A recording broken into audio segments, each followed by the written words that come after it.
You may have heard of Together with Jesus Global by now, and so just in the next few moments, I want to share with you why it exists. Those of you who know me know that I'm a church man. Well, I'm the pastor of a local church also. Having said that, over the months, I was asking myself, why are so many people not going to the local church?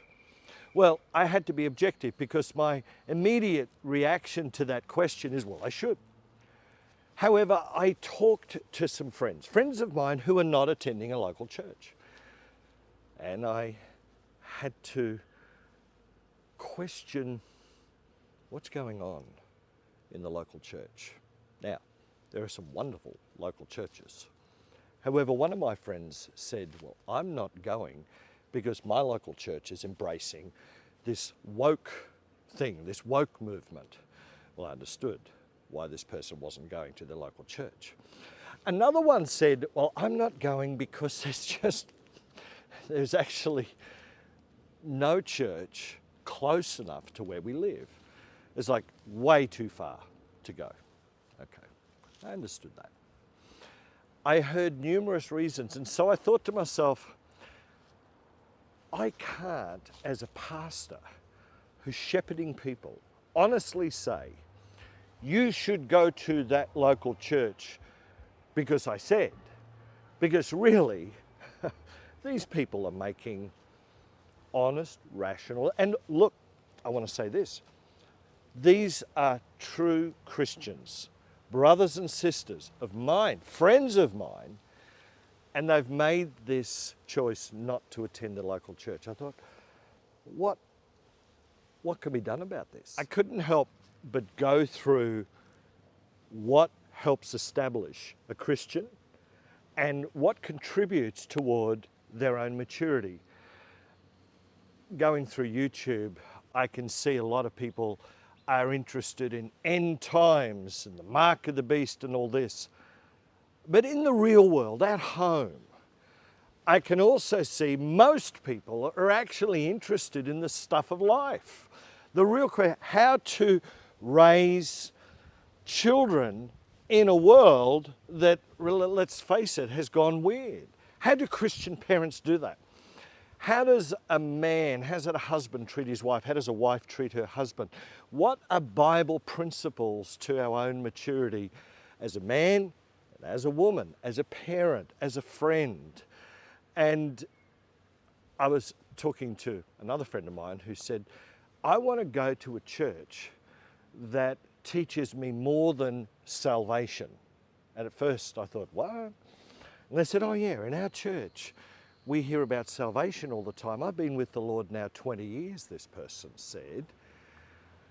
And I want to mature. Yes, I love John 3:16. Yes. Yes, I love the salvation message. Yes. And the gospel is with us our entire life. But this person said to me, there are principles in the Word of God that I want to learn and mature in.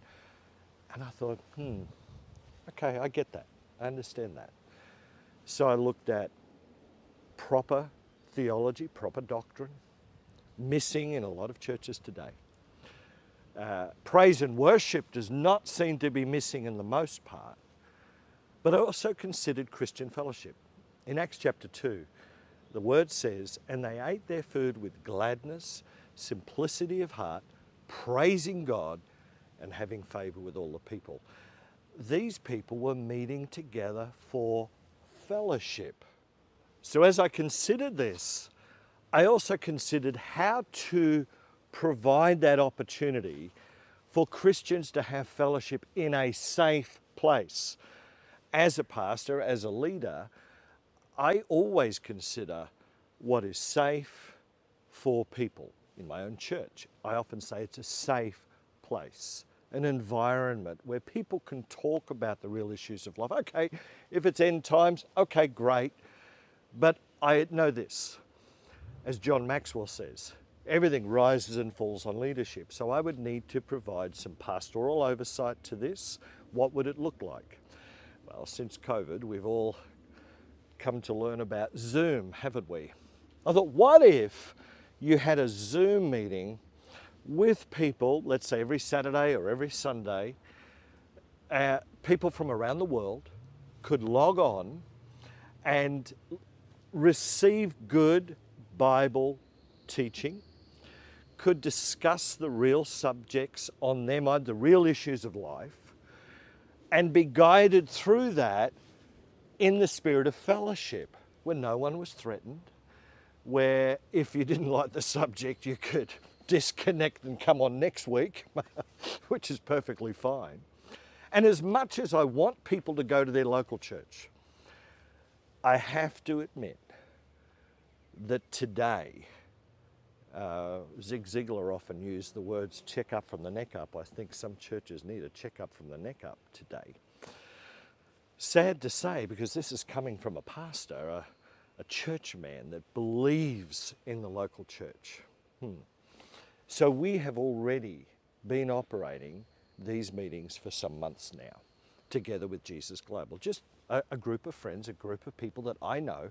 And I said, why don't we connect one with another and see how this goes? And so going forward, I've got a little clip that I'm going to show you now.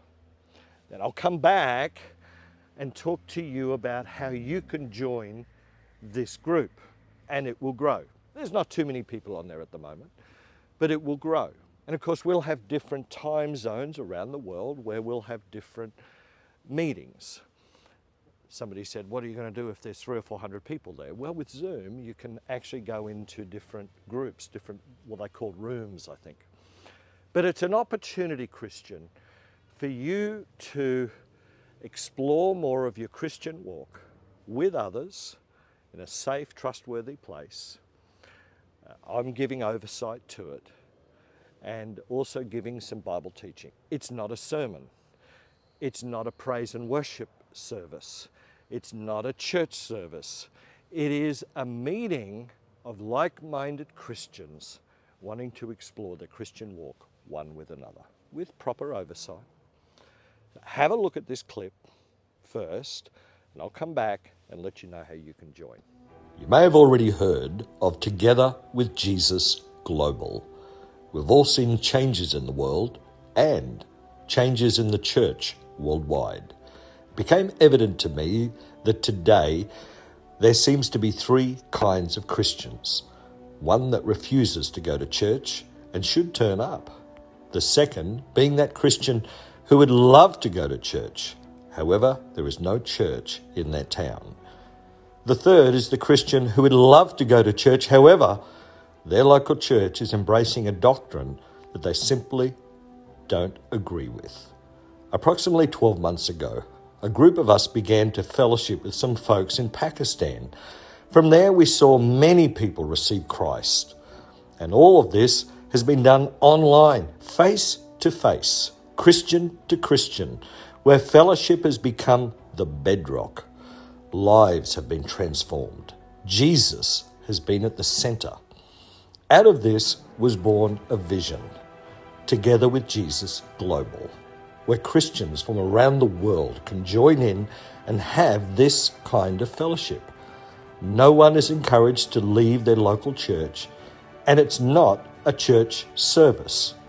It is a Christian culture, logging on to a Zoom call with other Christians from around the world. A safe place where everyone is encouraged in a relaxed environment to receive proper, balanced Bible teaching. An honest environment where conversations lead to friendships, praying for one another, considering the real issues of life, honest fellowship. As a minister of the gospel, I recognize that people need Christian interaction. We need Christian fellowship. Very soon, we will be rolling out the opportunity for others to join together and together with Jesus.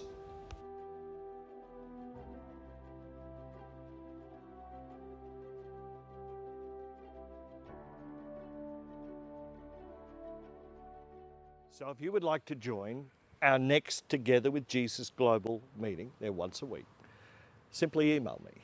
I'll respond to your email with the link and the time. Isn't it beautiful to think that Christians today can meet together from all around the world, countries all around the world. I mean, what a wonderful opportunity we have to grow together. The whole idea is that we grow together with Jesus, that he is the center of it all. Less of me, more of him, hey? What do you think about that?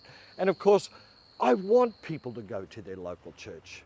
You've heard what I've had to say about that. I'm not wanting to create another church within Together with Jesus Global.